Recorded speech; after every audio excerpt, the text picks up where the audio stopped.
Chapter 6. When he remembered the scene afterwards, this is how Raskolnikov saw it. The noise behind the door increased, and suddenly the door was opened a little. "What is it?" cried Porfiri Petrovitch, annoyed. "Why, I gave orders." For an instant there was no answer, but it was evident that there were several persons at the door, and that they were apparently pushing somebody back. "What is it?" Porfiri Petrovitch repeated, uneasily. "The prisoner Nikolay has been brought," someone answered. "He is not wanted, take him away, let him wait, what's he doing here? How irregular!" cried Porfiri, rushing to the door. "But he," began the same voice and suddenly ceased. 2 seconds, not more, were spent in actual struggle, then someone gave a violent shove, and then a man, very pale, strode into the room. This man's appearance was at first sight very strange. He stared straight before him as though seeing nothing. There was a determined gleam in his eyes. At the same time there was a deathly pallor in his face, as though he were being led to the scaffold. His white lips were faintly twitching. He was dressed like a workman and was of medium height, very young, slim, his hair cut in round crop, with thin, spare features. The man whom he had thrust back followed him into the room and succeeded in seizing him by the shoulder. He was a warder, but Nikolay pulled his arm away. Several persons crowded inquisitively into the doorway.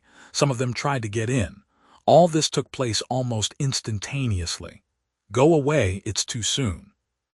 "Wait till you are sent for." "Why have you brought him so soon?" Porfiri Petrovitch muttered, extremely annoyed and as it were thrown out of his reckoning. But Nikolay suddenly knelt down. "What's the matter?" cried Porfiri, surprised. "I am guilty. Mine is the sin. I am the murderer," Nikolay articulated suddenly, rather breathless, but speaking fairly loudly. For 10 seconds there was silence, as though all had been struck dumb. Even the warder stepped back, mechanically retreated to the door, and stood immovable. "What is it?" cried Porfiri Petrovitch, recovering from his momentary stupefaction. "I am the murderer," repeated Nikolay after a brief pause. "What, you, what? Whom did you kill?" Porfiri Petrovitch was obviously bewildered. Nikolay again was silent for a moment. "Alyona Ivanovna and her sister Lizaveta Ivanovna I killed with an axe." Darkness came over me, he added suddenly, and was again silent. He still remained on his knees. Porfiri Petrovitch stood for some moments as though meditating, but suddenly roused himself and waved back the uninvited spectators. They instantly vanished and closed the door. Then he looked towards Raskolnikov, who was standing in the corner, staring wildly at Nikolay, and moved towards him, but stopped short, looked from Nikolay to Raskolnikov and then again at Nikolay, and seeming unable to restrain himself darted at the latter. "You're in too great a hurry," he shouted at him, almost angrily. "I didn't ask you what came over you. Speak, did you kill them?" "I am the murderer. I want to give evidence," Nikolay pronounced. "Ach, what did you kill them with?"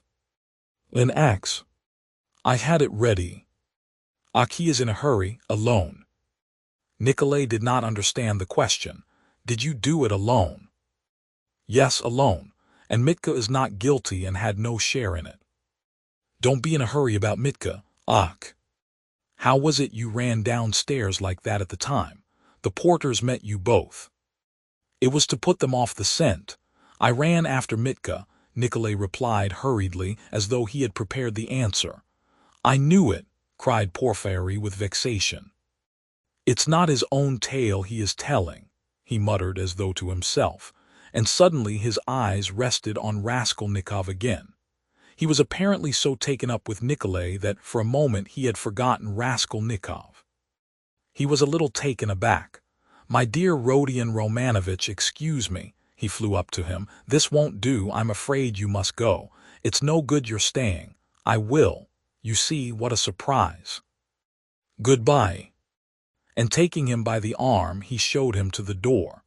"I suppose you didn't expect it," said Raskolnikov, who, though he had not yet fully grasped the situation, had regained his courage. "You did not expect it either, my friend. See how your hand is trembling, he. You're trembling too, Porfiry Petrovitch. Yes, I am. I didn't expect it. They were already at the door. Porfiry was impatient for Raskolnikov to be gone. And your little surprise, aren't you going to show it to me? Raskolnikov said sarcastically. Why, his teeth are chattering as he asks, hee. You are an ironical person. Come till we meet. I believe we can say goodbye. That's in God's hands, muttered Porfiry with an unnatural smile. As he walked through the office, Raskolnikov noticed that many people were looking at him. Among them he saw the two porters from the house, whom he had invited that night to the police station. They stood there waiting, but he was no sooner on the stairs than he heard the voice of Porfiry Petrovitch behind him. Turning round, he saw the latter running after him, out of breath. One word, Rodion Romanovitch. As to all the rest, it's in God's hands, but as a matter of form there are some questions I shall have to ask you. So we shall meet again, shan't we? And Porfiry stood still, facing him with a smile. Shan't we? He added again. He seemed to want to say something more but could not speak out. You must forgive me, Porfiry Petrovitch, for what has just passed. I lost my temper, began Raskolnikov, who had so far regained his courage that he felt irresistibly inclined to display his coolness. Don't mention it, Porfiry replied almost gleefully. I myself, too. I have a wicked temper, I admit it, but we shall meet again. If it's God's will, we may see a great deal of one another. And we'll get to know each other through and through, added Raskolnikov. Yes, know each other through and through, assented Porfiry Petrovitch, and he screwed up his eyes, looking earnestly at Raskolnikov. Now you're going to a birthday party. To a funeral. Of course, the funeral. Take care of yourself and get well. I don't know what to wish you, said Raskolnikov, who had begun to descend the stairs but looked back again. I should like to wish you success, but your office is such a comical one. Why comical? Porfiry Petrovitch had turned to go, but he seemed to prick up his ears at this. Why, how you must have been torturing and harassing that poor Nikolay psychologically, after your fashion, till he confessed. You must have been at him day and night, proving to him that he was the murderer, and now that he has confessed, you'll begin vivisecting him again. You are lying, you'll say. You are not the murderer, you can't be. It's not your own tale you are telling. You must admit it's a comical business. He. You noticed then that I said to Nikolay just now that it was not his own tale he was telling. How could I help noticing it? He. You are quick-witted. You notice everything. You've really a playful mind, and you always fasten on the comic side. He. They say that was the marked characteristic of Gogol among the writers. Yes, of Gogol. Yes, of Gogol. I shall look forward to meeting you. So shall I. Raskolnikov walked straight home. He was so muddled and bewildered that on getting home he sat for a quarter of an hour on the sofa, trying to collect his thoughts. He did not attempt to think about Nikolay. He was stupefied. He felt that his confession was something inexplicable, amazing, something beyond his understanding. But Nikolay's confession was an actual fact. The consequences of this fact were clear to him at once. Its falsehood could not fail to be discovered, and then they would be after him again. Till then, at least, he was free and must do something for himself, for the danger was imminent. But how imminent? His position gradually became clear to him. Remembering, sketchily, the main outlines of his recent scene with Porfiry, he could not help shuddering again with horror. Of course, he did not yet know all Porfiry's aims. He could not see into all his calculations.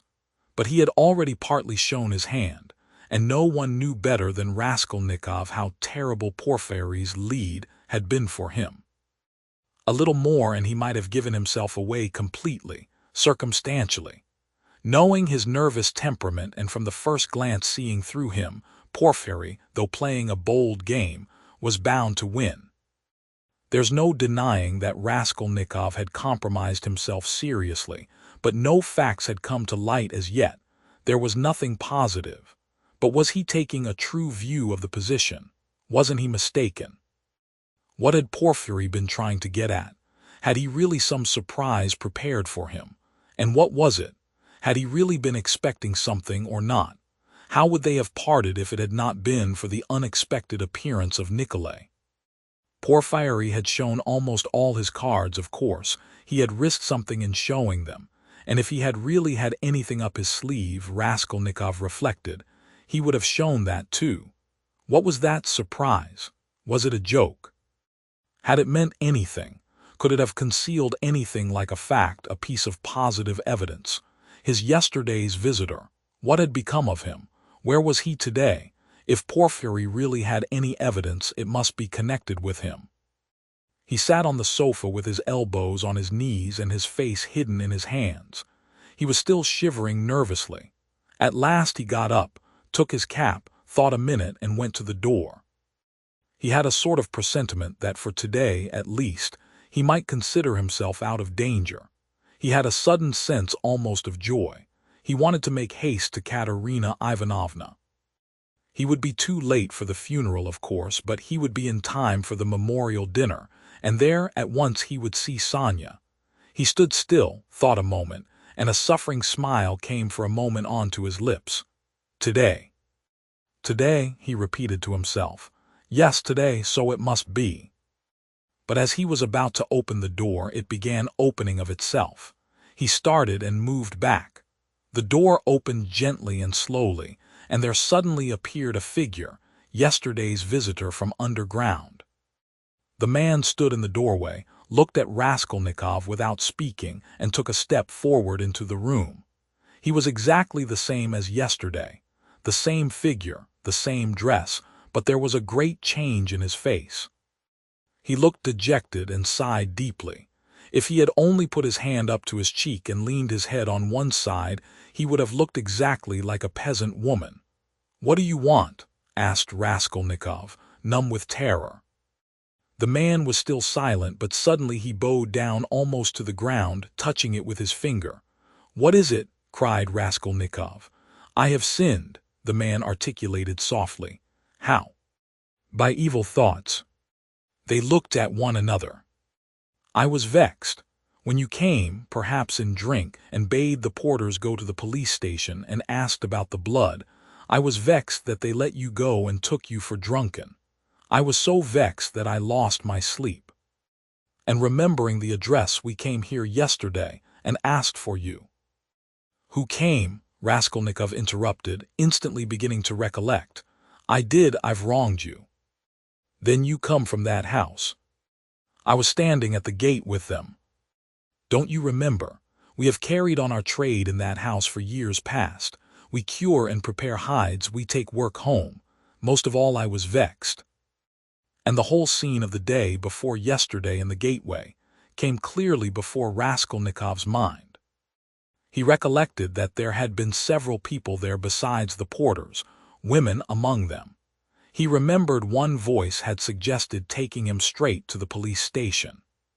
He could not recall the face of the speaker, and even now he did not recognize it, but he remembered that he had turned round and made him some answer. So this was the solution of yesterday's horror. The most awful thought was that he had been actually almost lost, had almost done for himself on account of such a trivial circumstance. So this man could tell nothing except his asking about the flat and the blood stains. So Porfiry, too, had nothing but that delirium, no facts but this psychology which cuts both ways, nothing positive. So if no more facts come to light, and they must not, then what can they do to him? How can they convict him, even if they arrest him? And Porfiry then had only just heard about the flat and had not known about it before. "Was it you who told Porfiry that I'd been there?" he cried, struck by a sudden idea. "What Porfiry?" "The head of the detective department." "Yes, the porters did not go there, but I went. Today.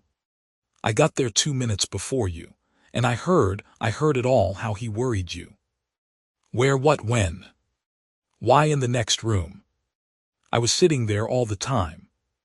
What? Why, then you were the surprise. But how could it happen, upon my word? I saw that the porters did not want to do what I said, began the man. For it's too late, said they, and maybe he'll be angry that we did not come at the time. I was vexed and I lost my sleep and I began making inquiries. And finding out yesterday where to go, I went today. The first time I went he wasn't there. When I came an hour later he couldn't see me. I went the third time and they showed me in. I informed him of everything, just as it happened, and he began skipping about the room and punching himself on the chest. What do you scoundrels mean by it? If I'd known about it I should have arrested him. Then he ran out, called somebody and began talking to him in the corner. Then he turned to me, scolding and questioning me. He scolded me a great deal, and I told him everything, and I told him that you didn't dare to say a word in answer to me yesterday, and that you didn't recognize me. And he fell to running about again and kept hitting himself on the chest and getting angry and running about, and when you were announced he told me to go into the next room. Sit there a bit, he said. Don't move whatever you may hear. And he set a chair there for me and locked me in. Perhaps, he said, I may call you. And when Nicolay'd been brought he let me out as soon as you were gone. I shall send for you again and question you, he said. And did he question Nicolay while you were there? He got rid of me as he did of you, before he spoke to Nicolay. The man stood still, and again suddenly bowed down, touching the ground with his finger. Forgive me for my evil thoughts and my slander. May God forgive you, answered Raskolnikov. And as he said this, the man bowed down again, but not to the ground, turned slowly and went out of the room. It all cuts both ways, now it all cuts both ways, repeated Raskolnikov, and he went out more confident than ever. Now we'll make a fight for it, he said, with a malicious smile as he went down the stairs. His malice was aimed at himself. With shame and contempt he recollected his cowardice.